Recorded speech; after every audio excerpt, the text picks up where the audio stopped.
장묘 문화가 달라지면서 매장보다는 화장을 선호하는 사람들이 늘고 있습니다. 1993년 19%에 불과했던 화장률은 최근 10년 새 급격히 증가해 현재 80%에 이릅니다. 이에 따라 화장한 유골을 안치하는 납골당, 즉 봉안당에 대한 수요도 늘고 있습니다. 봉안당들은 수백에서 수천만 원에 이르는 안치 비용을 받고 유골함을 관리해준다는 명목으로 관리비를 추가로 받고 있습니다.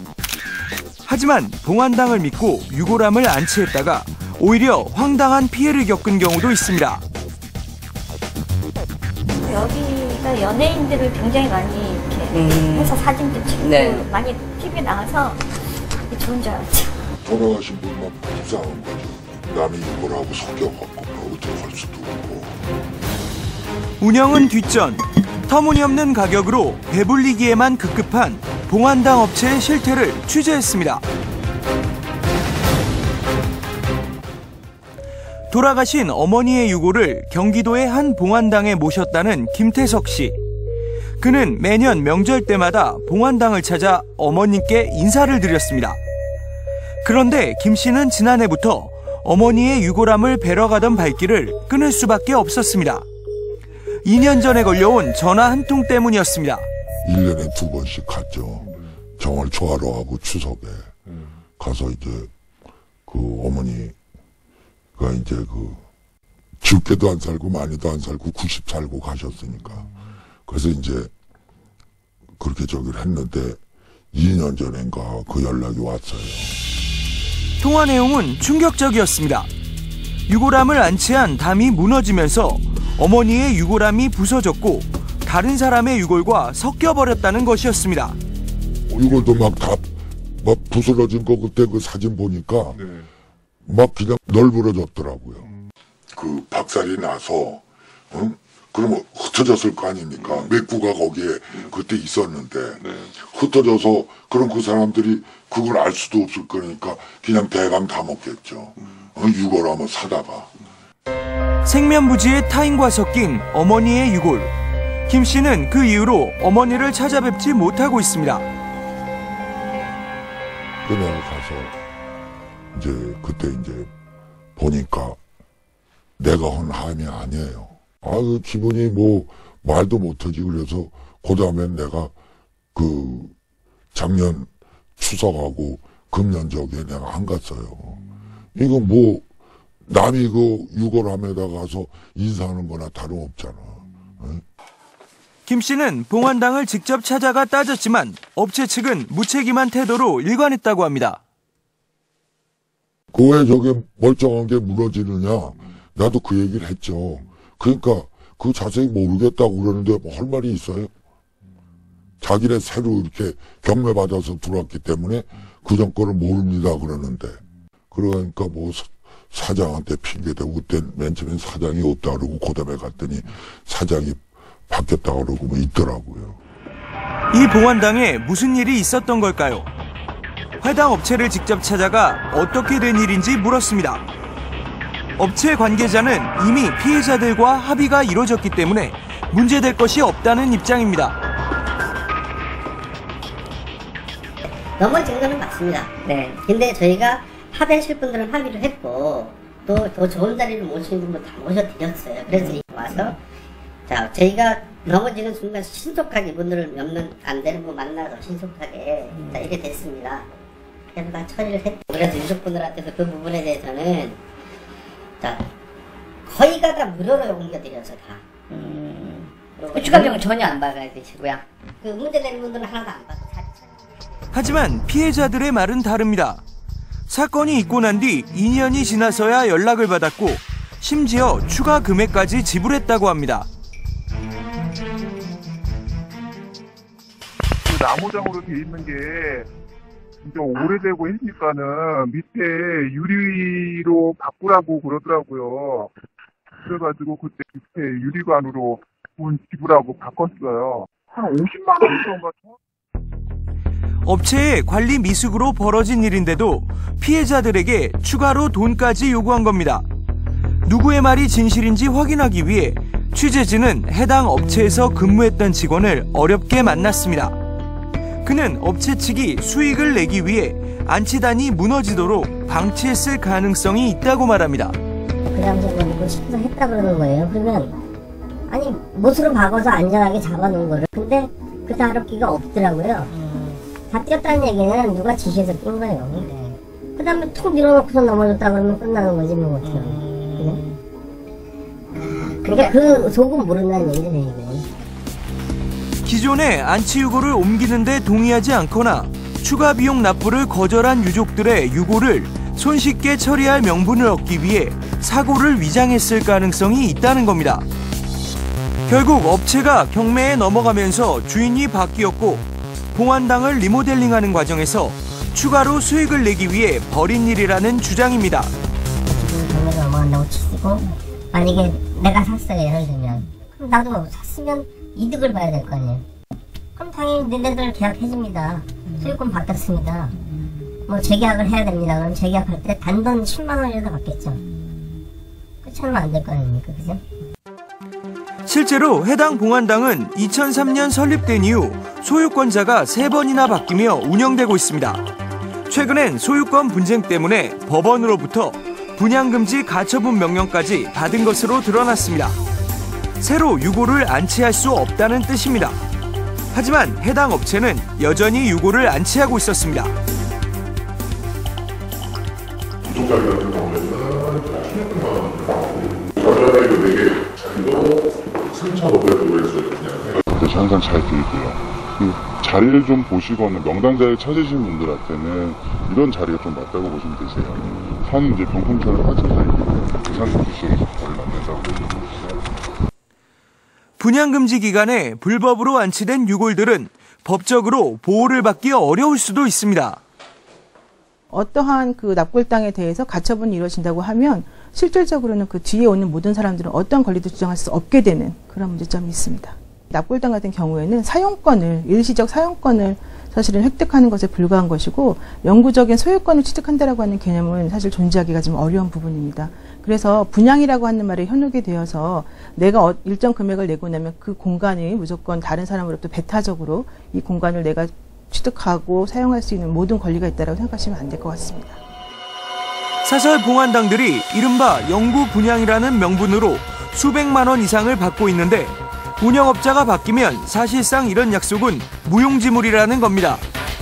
기존에 4,600원. 근데 4,600원한테 인정 못해 다 나가. 이러고선 다 이장시킨 겁니다. 그리고 몇십억 받은 거잖아요. 그러면 똑같은 일 또 벌어지죠. 제3자가 또 경매를 받으면. 전문가들은 사기업 형태지만 최소한의 공익성을 가져야 할 봉안당 업체들이 지나치게 이익만 추구할 수밖에 없는 구조가 문제라고 지적합니다. 묘지시설이라든지 봉안시설은 고인의 그 유해를 모시거나 유고를 모시는 거기 때문에 그 영속성을 지녀야 됩니다. 근데 이거에 대한 대비들을 전혀 안 했다는 거죠. 이 사설 봉안시설이 재단법인을 설립하게 돼 있습니다. 일정한 규모 이상은 이렇게. 그런데 재단법인을 거의 설립하지 않고 제공을 하다 보니까 그냥 그 상업적인 이윤적인 목적으로만 제공하다 보니까 이처럼 사설 봉안당이 재단이 아닌 사기업 형태로 운영되다 보니 소유주가 바뀌거나 법적 분쟁에 휘말렸을 때 그 피해는 고스란히 소비자들에게 전가되고 있습니다. 문제는 이뿐만이 아닙니다. 전국의 사설 봉안당 숫자는 239개, 안치 규모로는 210만 개가 넘고 현재까지도 166만 개가량을 안치할 수 있습니다. 이렇게 업체가 많아지고 경쟁이 치열해지면 서비스는 좋아지고 가격은 떨어져야 하는데 어찌된 일인지 안치 비용은 점점 비싸지고 있습니다. 바로 사설 봉안당 시장에 만연한 리베이트 구조 때문이었습니다. 화장 뒤 장묘를 준비하는 사람들이 봉안당을 선택하게 되는 경로는 보통 2가지입니다. 상조 서비스에 가입돼 있는 경우 상조 회사의 소개를 받거나 장례식장이나 화장시설에서 소개받는 경우입니다. 그런데 이 과정에서 수수료 명목으로 리베이트가 발생합니다. 상조 회사라든지 거기에 이제 뭐 이런 추모공원이나 어떤 뭐 장소들을 안내를 해주는 이제 그 영업사원들이 있어요. 상조 회사뿐만이 아니라 뭐 장례식장을 통해서라도 일정 부분의 수수료들은 다 책정이 돼 있습니다. 서울시의 한 장례식장을 찾아 직접 확인해봤습니다. 장례식장에서 봉안당을 연결해주는 사람을 이른바 터 상담사라고 부른다고 합니다. 장례식장 안에서 하시는 분이 있으세요. 계속 어디서 상담하시는 건 아니고 네. 장례식장에서 근무하시는 분이 있는데 상황 발생이 됐어요. 네. 장례식장 열어주시고 저희가 연결해드립니다. 터 상담하시는 분은 병원 직원분은 아니십니까? 그다도 안 있었어요. 사업소가 3개가 있어서 저희뿐만 아니라 다른 사업소 터 상담사와 직접 통화해봤습니다.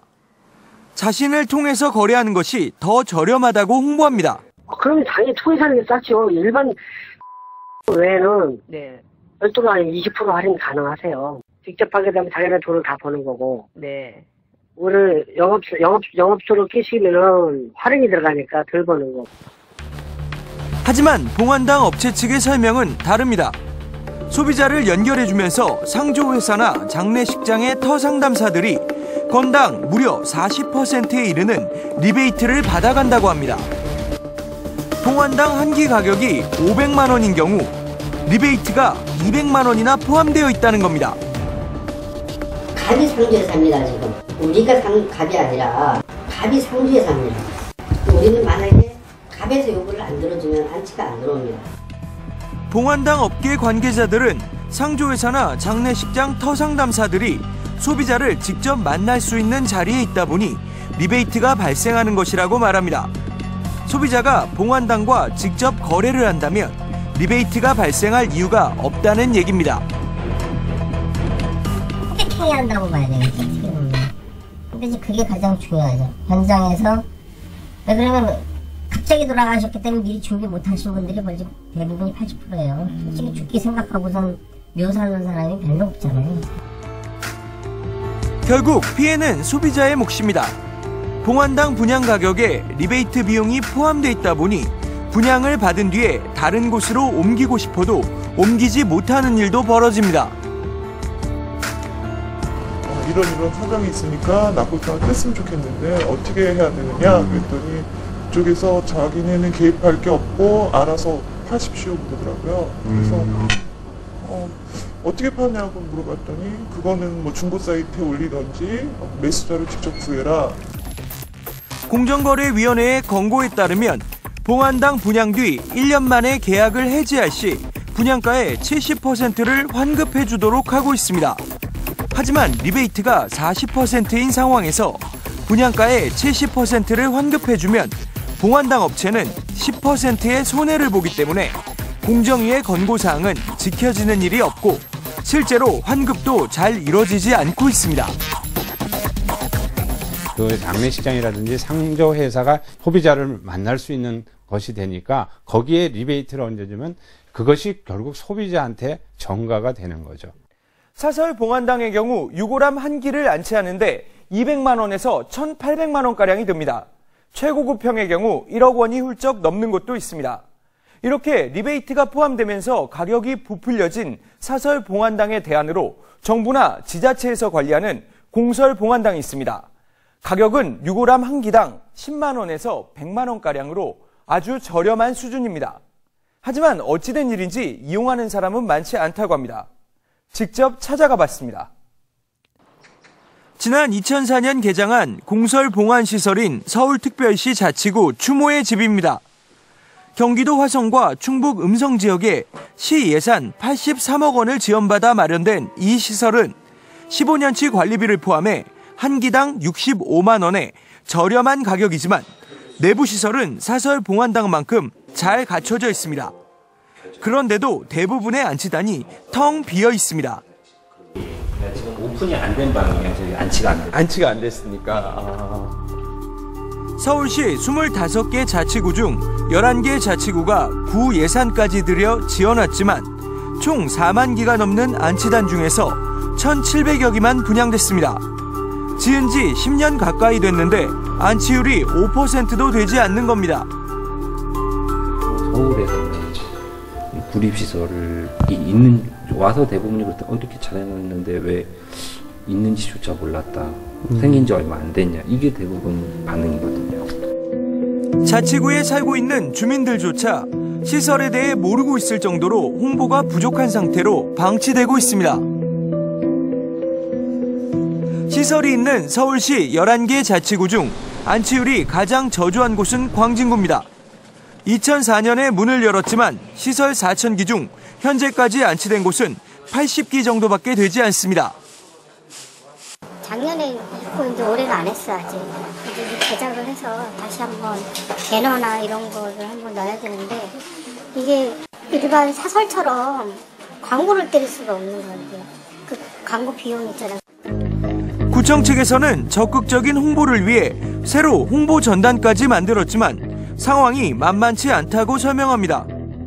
구립 봉안당 안치 여부를 결정할 유족들이 있는 장례식장에 홍보 전단을 비치하는 것조차 현실적으로 불가능하다고 합니다. 공설 봉안시설에는 리베이트가 없기 때문에 리베이트를 받으며 사설 봉안시설과 연결해주는 장례식장에 홍보는커녕 진입조차 힘들다는 겁니다. 장례식장에 이걸 놓는 문제도 예민한 문제가 되니까.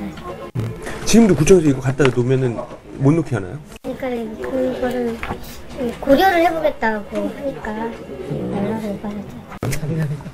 작년에 고려해보겠다고 아직도 연락이 없는 거예요?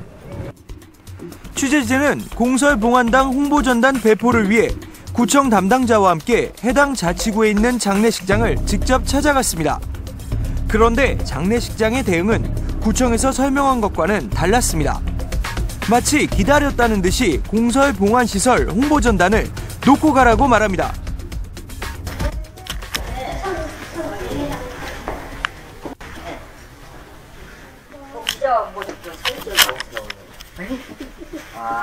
여기 꼽아놓고요.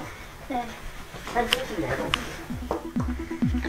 장례 지도 등의 업무를 담당하는 구청 직원이 취재진 몰래 취재 사실을 장례식장에 귀띔해주고 구청과 협조가 잘 되는 것처럼 연출해달라는 부탁을 한 겁니다.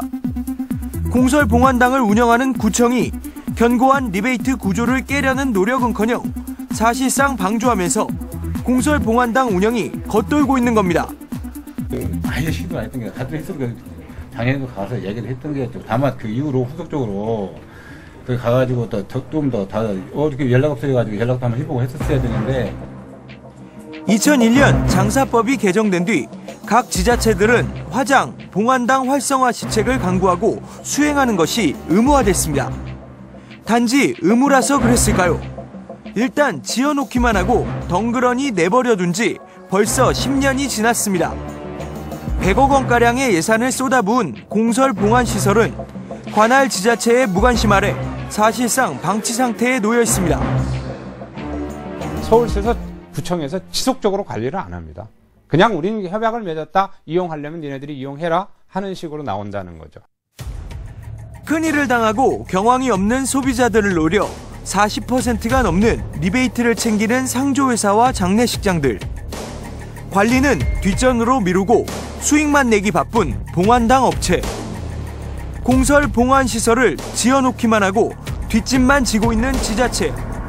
장례 문화를 바꿔야 한다고 여기저기서 외치고 있지만 유족들이 마음 편히 유골함 하나 맡기지 못하고 있는 것이 우리 장묘 문화의 현실입니다.